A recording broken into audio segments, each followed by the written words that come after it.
Noël à Créteil.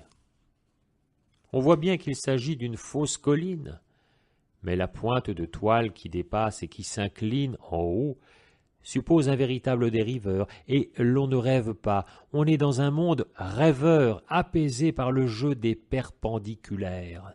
À peine si l'on se souvient ici de ces colères doctrinales, au fond, que les up et les axes soulèvent.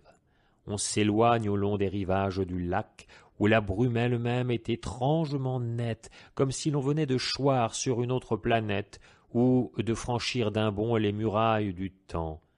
Il est vrai qu'on rencontre encore assez peu d'habitants, hors ceux qui font virer leur voilure fantôme, et qu'un silence bourdonnant de lourds essaims d'atomes s'enfle en un bâillement sinistre.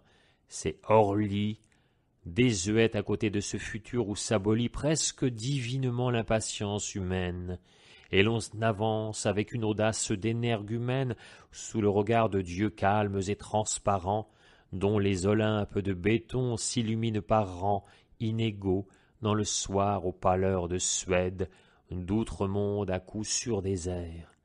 Et l'on s'en persuade en traversant impunément les grands circuits de tertre en tertre, où les bouleaux que la gelée a cuits luisent entre les feux au déclic maniaque, à n'en plus finir répétés pour le vent.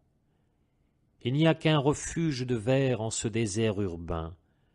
Je m'y lie un instant avec un anxieux rabbin qui s'exposait à prendre un bus de sens inverse. Le boulevard obscur l'avale au moment où l'averse de neige se déchaîne. Elle a soudain jeté sous ce pauvre abri le trio de la Nativité, surgi d'un Bethléem de la Côte d'Ivoire. Comme un berger sur son bâton, je m'absorbe debout dans un coin pour ne pas gêner, si l'on donnait à boire à l'enfant qui dort sous la neige au fond de son boubou.